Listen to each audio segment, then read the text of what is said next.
নমস্কার, আমি সোমাদেব। আজকে আমি আপনাদের যার কথা বলবো সে খুবই একজন দরিদ্র ব্যক্তি। তার দুবেলা ভিক্ষা করেই চলে, লোকেদের দান দিয়েই তার চলে এবং তার নিজস্ব থাকারও কোনো জায়গা নেই, সে পথেই থাকেন। তো যেই ব্যক্তি যে রাজ্যে থাকতেন সে রাজ্যের রাজা ছিলেন খুব দয়ালু, খুব ভালো। তো এই ব্যক্তি জানতে পারলেন যে রাজা একদিন তার রাজ্য পরিদর্শনে বেরোবেন। তখন উনি মনে মনে ভাবলেন, রাজা যখন এইখাই পথ দিয়ে যখন যাবেন, তখন আমি রাজার সামনে গিয়ে প্রার্থনা করব যে আমাকে কিছু দান করার জন্য। আর রাজামশাই নিশ্চয়ই আমাকে কিছু তার সংগ্রহ থেকে কিছু দেবেন, তাতেই আমার মনে হয় আমার বাকি জীবনটি কেটে যাবে। ঠিক আছে, যথারীতি রাজা তার রাজ্য পরিদর্শনে বেরিয়েছেন এবং যখন ওই ব্যক্তিটি ওই রাস্তা দিয়ে যাচ্ছেন, তখন ওই ব্যক্তিটি ওই রাজার রথের সামনে গিয়ে হাত জোড় করে দাঁড়িয়েছে। রথটি দাঁড়িয়ে গেছে, রাজা রথ থেকে নেমেছেন এবং এই ব্যক্তিটি কিছু বলার আগেই রাজা হাত জোড় করে ব্যক্তিটিকে বলছে, মহাশয় আমাকে কিছু অন্ন দান করতে পারেন? এইটা শুনে তো ওই ব্যক্তি কিছুক্ষণের জন্য একটু থতমত খেয়ে গেছেন এবং মনে মনে ভাবছেন, আমি যার কাছে কিছু চাইবো, কিছু দানের আশা করেছিলাম, উল্টে সেই ব্যক্তি আমার কাছে চাইছে, অত বড় রাজা আমার কাছে দান চাইছেন। তো কি করবেন? একটু রিলাক্টেন্টলি, যখন রাজা বলেছে তখন তো আমাকে কিছু দিতেই হবে। তখন উনি রাজাকে বলছেন, দেখুন রাজামশাই, আমার কাছে অন্ন নেই, আমি আপনাকে কিছু চাল দিতে পারি। রাজা বলছে ঠিক আছে, তাই চলবে। তো ওনার ওই রাত্রিরে ওনার যে ভিক্ষে করা চাল থেকে ওই ব্যক্তিটি গুনে গুনে ঠিক 5 খিনি চাল রাজার হাতে তুলে দিয়েছেন। রাজামশাই সেটা খুব যত্ন সহকারে নিয়ে উনি চলে গেলেন।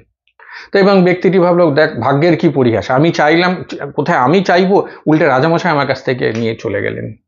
কিন্তু তারপরে যাই হোক, তারপরে রাত্রিবেলা হয়েছে, সন্ধ্যেবেলা হয়েছে, ওই ব্যক্তিটি ওই চালটি নিয়ে ধুতে গেছেন, এবার রান্না করতে হবে। এবং যখন উনি ধুচ্ছেন চালটা, তো হঠাৎ দেখছেন চালের মধ্যে কি যেন একটা চকচক করছে।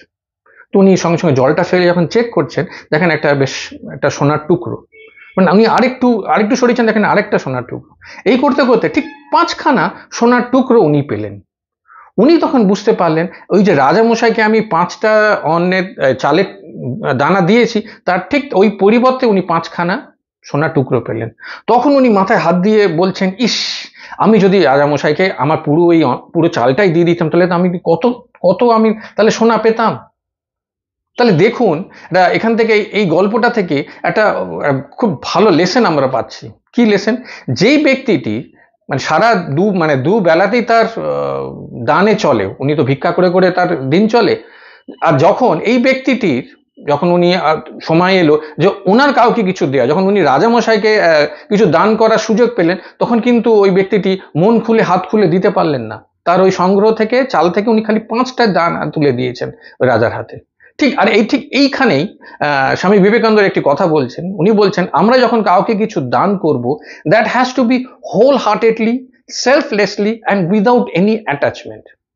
অ্যাটাচমেন্ট বলতে উনি বলতে চাইছেন যে আমরা যখন কাউকে কিছু দান করব, তার রিটার্নে, তার পরিবর্তে আমরা যেন কিছু এক্সপেক্ট না করি। আমাদের যে দানটা, that has to be totally 100% selfless. আমাদের দেওয়ার কথা, আমি দান করেছি, তার পরিবর্তে আমি কিছু এক্সপেক্ট করি না।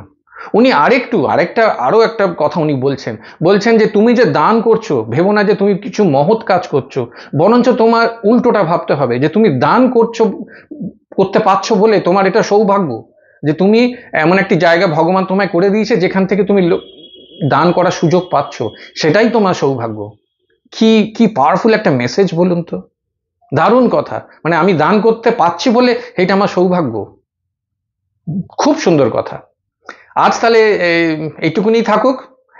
আশা করি আমার ভিডিও আপনাদের ভালো লাগছে। যদি ভালো লাগে তাহলে কাইন্ডলি একটু শেয়ার বাটনটা প্রেস করে দেবেন, আর লাইকটা একটু দিয়ে দেবেন, আর সাবস্ক্রাইব করতে ভুলবেন না। আসছি আরেকটা নতুন টপিক নিয়ে, নতুন ভিডিও নিয়ে আসছি। সবাই ভালো থাকবেন। নমস্কার।